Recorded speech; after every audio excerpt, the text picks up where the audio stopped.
இந்த கதையில காவேரி, விஜய் 2 பேரும் இருந்தா எப்படி இருக்கும்னு கற்பனை பண்ணிக்கோங்க. நெருங்கி வராதே எபிசோட் 1 ஒன் சைட் லவ் அப்படிங்கிறது எப்போதுமே ஒரு தனி சுகம் தான். அத எக்ஸ்பிளைன் பண்ணணும்னா வார்த்தையே கிடையாது. அதன் அடிப்படையிலான கதை தான் நெருங்கி வராதே. இது டோட்டலா லயா அண்ட் தேவ் இவங்கள பத்தின பாதை தான். அவங்களுடைய பாதையில நம்மளும் போலாம். தேவ் ஒரு 21 வயசு பையன். ஆக்சுவலா அவன் ஒரு ஆர்க்கிடெக்ட் ஸ்டூடெண்ட். ரொம்ப அழகான ஒரு பையன். தைரியமா எல்லாரையுமே ஃபேஸ் பண்ணலாம் அப்படின்னு நினைக்கிறவன். ஆனா பொண்ணுங்கள தவிர எல்லாரையுமே நல்லாவே ஃபேஸ் பண்ணுவான். அப்பப்போ கொஞ்சம் கோவம் அதிகமாவும் வரும். அதே மாதிரி லயா 18 வயசு பொண்ணு. பிஏ படிச்சுட்டு இருக்கா. ரொம்ப அழகான பொண்ணு. தைரியமா எந்த ரிஸ்க் எடுக்கிறதுக்கும் தயங்காத ஒரு பொண்ணு. ஸ்ட்ரெயிட் ஃபார்வர்டான, அமைதியான, நேர்மையான பொண்ணுன்னு கூட சொல்லலாம். 2 பேரும் ஒரே யூனிவர்சிட்டியில படிக்கிறாங்க. இவங்க எப்படி சந்திச்சுக்கிட்டு அவங்க வாழ்க்கைய தொடங்க போகுது, பிரபஞ்சம் அவங்களுக்காக என்னலாம் வச்சிருக்கு அப்படிங்கிறத டோட்டலா பார்க்கலாமே! இந்த மாதிரி ஒரு பெரிய சாதனை பண்ணியிருக்கீங்களே! உங்களுக்கு எவ்ளோ சந்தோஷமா இருக்கு அப்படின்னு ஒரு ரிப்போர்ட்டர் லயா கிட்ட கேட்டுக்கிட்டே இருக்காரு. எனக்கு வார்த்தையே இல்ல சொல்றதுக்கு. அப்படின்னு தயக்கத்தோட லயா சந்தோஷமா அப்படியே என்ன பேசுறது அப்படின்னு தெரியாம திகைச்சு போய் நின்னு முழிச்சிட்டு இருக்கா. உங்கள தான் கேட்குறேன். எவ்வளோ ஹாப்பியா இருக்கு உங்களுக்கு? 12th ஸ்டாண்டர்ட்ல ஃபர்ஸ்ட் ரேங்க் வாங்கியிருக்கீங்க. ஸ்டேட்லயே ஃபர்ஸ்ட் வாங்கியிருக்கீங்க. அத பத்தி ஏதாவது சொல்லுங்க அப்படின்னு சொல்லி கேட்கும்போது, ஏதாவது சொல்லலான்னு லயா வாய தொறக்கிறா. அப்போ பின்னாடி "போங்கு ஐயா போங்கு" அப்படின்னு ஒரு பாட்டு சத்தம் கேட்குது. திடீர்னு கண்ணு முழிச்சு பார்த்தா மொத்தமுமே கனவு. "எழுந்துரு, உனக்கு வேற வேலையே இல்ல. உன்னை எழுப்புறது எனக்கு ஒரு பெரிய வேலையா போச்சு" அப்படின்னு லயா அம்மா சாந்தி புலம்பிட்டே இருக்காங்க. "சரி சரி, நீ அப்படியே ஆரம்பிச்சுடாதம்மா. வாய மூடு. நீ பேசுறத அப்படியே ரெக்கார்ட் பண்ணி வச்சுக்கிறேன். உனக்கு எதுக்கு கஷ்டம்? டெய்லி நான் போட்டு போட்டு அதையே கேட்டுக்கிறேன்" அப்படின்னு சொல்ல, "சரி சரி, அது எல்லாத்தையுமே விடு. போய் முதல்ல குளிச்சுட்டு சீக்கிரமா முதல் நாள் காலேஜுக்கு கிளம்புற வழிய பாரு. உன் அண்ணன் கிரண் உன்னை காலேஜில் விட்டுட்டு கிளம்பிடுவான். சரி ஓகேம்மா, 20 நிமிஷத்துல ரெடி ஆயிட்டு சீக்கிரமா வந்துடுறேன்" அப்படின்னு சொல்லிட்டு லயா குளிக்க போறா. மெரூன் கலர்ல சல்வார் போட்டுக்கிட்டு, சின்ன மேக்கப்போட, லூஸ் ஹேர் விட்டுக்கிட்டு ரொம்ப அழகா ரெடியா இருந்தா லயா. சாப்பிடலாம்னு டைனிங் டேபிளுக்கு கீழே இறங்கி படிக்கட்டில் நடந்து வர்றத பார்த்துட்டு லயாவுடைய அப்பா பாலுவும் அண்ணன் கிரணும் ஆச்சரியப்பட்டு போயிட்டாங்க. "வர்றது யாரு? லயாவா? இவ்வளோ அழகா ரெடி ஆயிருக்கா?" அப்படின்னு ஆச்சரியத்துல 2 பேருமே பார்க்க, "என்ன ஃபேன்சி ட்ரெஸ் காம்படிஷனுக்கு ஏதாவது போறியா என்ன? இவ்ளோ நார்மலா ரெடி ஆயிருக்க" அப்படின்னு சொல்லி கிரண் லயாவ பார்த்து கலாய்க்கிறாரு. அப்பா பாலு, "டேய் சும்மா இருக்க மாட்டியாடா? அவ இன்னைக்கு தான் ஏதோ பொண்ணு மாதிரி ட்ரெஸ்லாம் பண்ணிட்டு இருக்கா. நீ வேற கலாய்க்காத" அப்படின்னு கிரண நிறுத்தி வைக்கிறாரு அப்பா பாலு. "முதல் நாள் காலேஜ் போறேன் அப்படிங்கிறதுக்காக கொஞ்சம் லட்சணமா போலாம்னே அப்படின்னு சொல்லி ரெடி ஆயிருக்கேன். நீங்க எல்லாரும் என்ன கலாய்க்கிறீங்க" அப்படின்னு லயா அப்படியே சோகமா உட்கார்றா. எல்லாரையும் பார்த்து சிரிச்சுக்கிட்டே சாப்பிட்றதுக்கு உட்காரும்போது கிரண், லயா 2 பேரும் காலேஜுக்கு போறதுக்கு ரெடி ஆயிட்டாங்க. லயாவ காலேஜ்ல டிராப் பண்ணிட்டு கிரண் கிளம்பிட்டாரு. லயாவுக்கு யுனிவர்சிட்டியை பார்த்த உடனே முதல் நாள் போகணுமே அப்படின்னு நினைக்கும் போது பயங்கர படபடப்பா, பெரும் மூச்சு விட்டு அப்படியே ஒரு மாதிரி காலேஜ்குள்ள நுழையிறா. இந்த பக்கம் நம்ம ஹீரோ தேவ் காலையில 4 மணிக்கு தூக்கம் வராம மண்டைய போட்டு குழப்பிக்கிட்டு படுத்தபடியே இருக்காரு. காரணம், ஆர்க்கிடெக்ட் ஸ்டூடெண்ட். டிசைன் பண்ணணும், நிறைய சப்மிட் பண்ணணும் ப்ராஜெக்ட் அப்படின்னு எல்லாத்தையுமே நினச்சி ரொம்ப தலைவலியோட, நிம்மதியே இல்லாம, ஐயோ நம்ம இன்னும் பண்ணலையே அப்படின்னு சொல்லி பதட்டத்தோட படுத்துட்டு இருக்காரு. காலையில 7 மணிக்கு கதவை தட்டுற சத்தம் கேட்குது. யாருன்னு பார்த்தா அதுதான் தேவுடைய அக்கா ரோஷினி. "என்னடா கண்ணெல்லாம் ஒரு மாதிரி செவந்திருக்கு, ராத்திரி முழுக்க தூங்கலையா என்ன?" அப்படின்னு ரோஷினி தேவ பார்த்து கேட்க, இதுக்கு பதில் நான் சொல்லணுமா? என்ன, உனக்கே தெரியாதா அக்கா? பட் ஹெல்த் ரொம்ப முக்கியம். அந்த ஹெல்த்தை நீ கண்டிஷனோட 20 நிமிஷத்துல தேவ் ஒயிட் கலர்ல ஒரு டிஷர்ட், ப்ளூ கலர்ல ஜீன்ஸ் போட்டுக்கிட்டு பக்காவா ரெடியாகி கீழே வந்துட்டான்.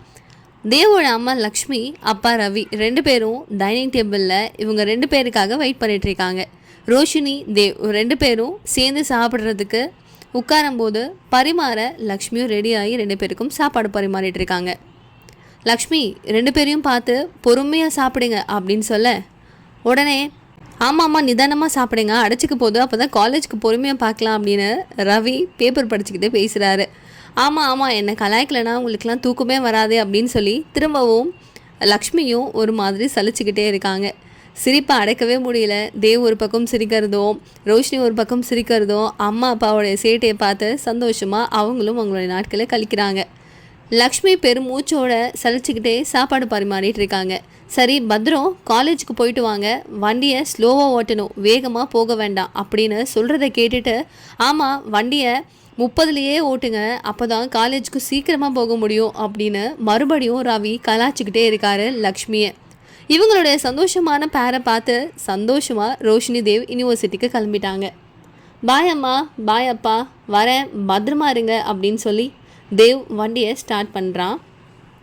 அப்புறம் லயா யூனிவர்சிட்டிக்குள்ளே நுழையலாம் அப்படின்னு போகும்போது கரெக்டாக அவளுக்கு பின்னாடி பயங்கரமான ஒரு ஹாரன் சத்தம். லயா உடம்பு திடுக்குன்னு தூக்கி போட்ட மாதிரி ஆயிட்டு சிலுத்து போய் திரும்பி பார்க்குறா.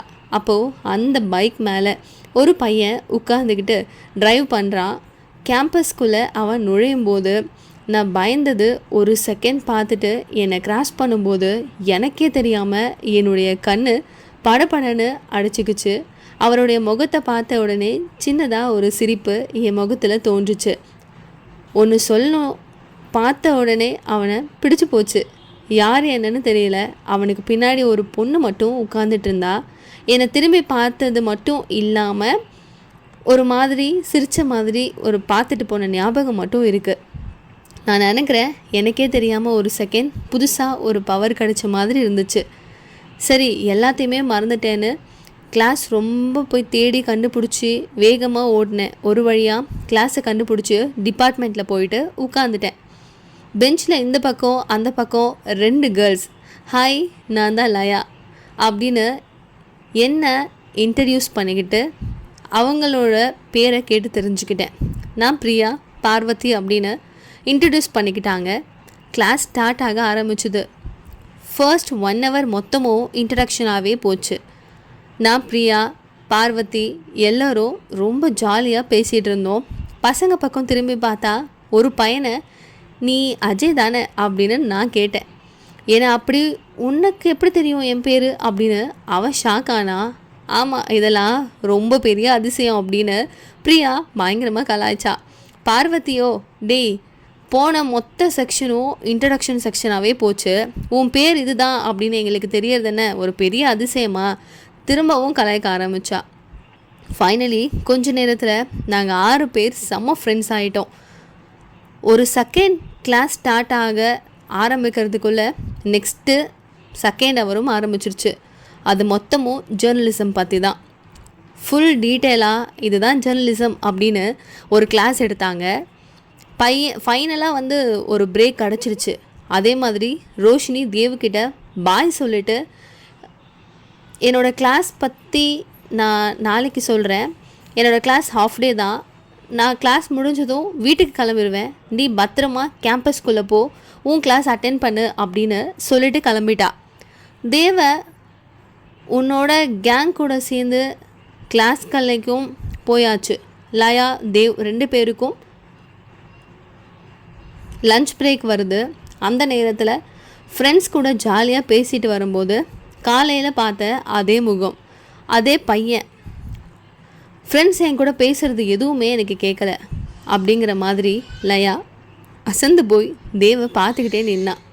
திரும்பவும் Boost is the secret of my energy மாதிரி அவ்வளோ எனர்ஜி எனக்குள்ளே போகுது.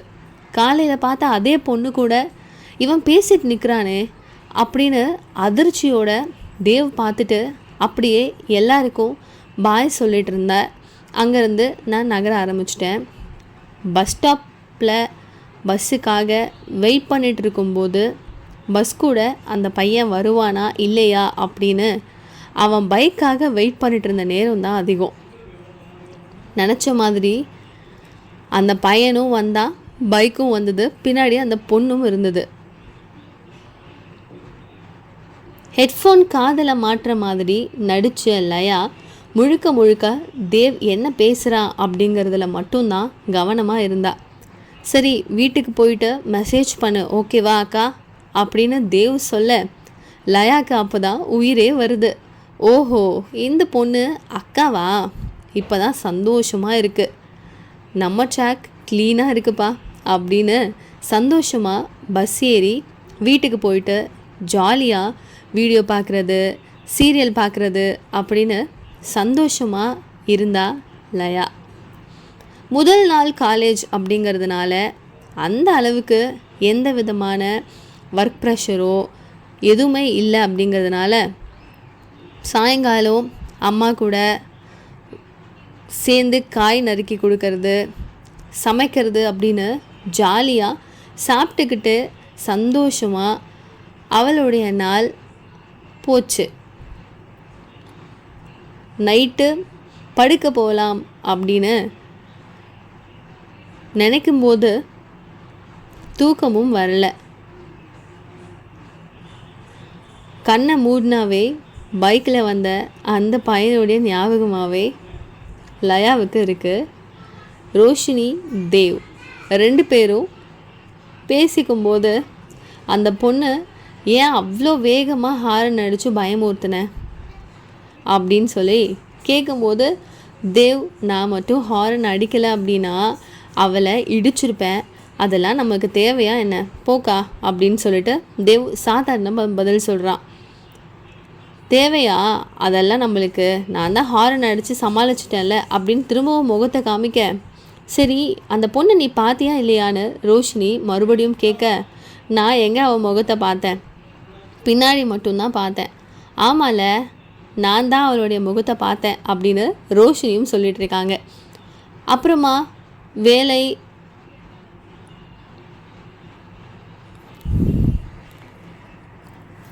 காமிக்கிற ரோஷினி சொன்னால் தேவ கிளாஸ் மொத்தமும் பிஸியாக அவனோட ஃப்ரெண்ட்ஸ் எல்லாரும் நம்ம ஜூனியர் யாரையாவது பார்த்தீங்களா அப்படின்னு சொல்லி இனிமே தான் சீனியர்ஸாக நம்ம கெத்தாக இருக்கணும், யாரையாவது ஜூனியரை பார்த்தீங்கன்னா சொல்லுங்கடா கலாய்க்கலாம் அப்படிங்கிற மாதிரி எல்லோரும் சேர்ந்து ஒன்றா வெயிட் பண்ணிட்டு இருந்தாங்க.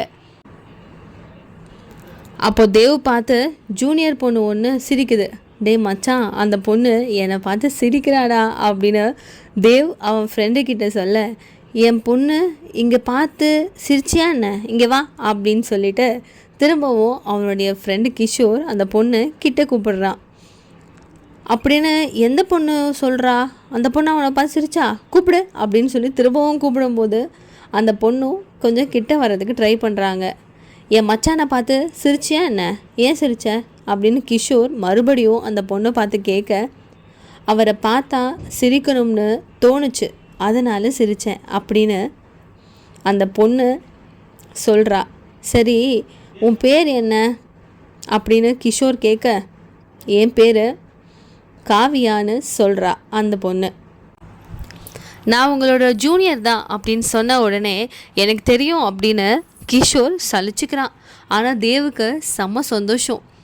பாய் அப்படின்னு காவியாவை பார்த்து தலைசிச்சு காவியாவும் சந்தோஷமாக சிரிச்சுக்கிட்டே கிளம்புறா. தேவுக்கு ரொம்ப டைம் ஆகிடுச்சு வீட்டுக்கு வர. வேகமாக சாப்பிட்டுட்டு டயர்டில் படுக்கிறான். அவனுக்கு தூக்கம் வரலை. பால்கனியில் வந்து பார்க்குறான். முழு நிலவை பார்த்த உடனே அவனுக்கு திடீர்னு ஒரு பாட்டு ஞாபகம் வருது. எட்டாத தூரத்தில் நிலவை வைத்தவன் யாரோ அப்படின்னு மனசில் காவியாவை நினச்சிக்கிட்டே அந்த நிலவை பார்த்து சிரிக்கிறான். டேய் மனசு முழுக்க காவியா மட்டும்தான் இருக்கா அப்படின்னு சொல்லி அவனுக்குள்ளேயே அவனே பேசிக்கிறான். தேவுக்கு மனசு முழுக்க காவியா இருந்தால் நம்ம ஹீரோயின் லயா மனசில் தேவ் மட்டும்தான் இருக்கான். தேவை நினச்சி தூக்கம் வராமல் கனவு உலகத்தில் இருக்கிற லயாவுக்கு காவியா நினச்சி இரவை ஓட்டும் தேவிற்கும் இடையே என்ன நடக்க போகுது அப்படிங்கிறது தான் இனிமேல் வரப்போகிற ஸ்டோரி. ஸோ காத்திருங்கள் நெக்ஸ்ட் எபிசோடுக்கு. அதை பார்த்ததுக்கப்புறம் உங்களுக்கு எப்படி ஃபீல் ஆகுது அப்படிங்கிறத சொல்லுங்கள். இந்த கதை எப்படி இருந்துச்சுன்னு கமெண்ட் பாக்ஸில் சொல்லுங்கள். மறக்காமல் சப்ஸ்கிரைப் பண்ணிக்கோங்க. பாய்.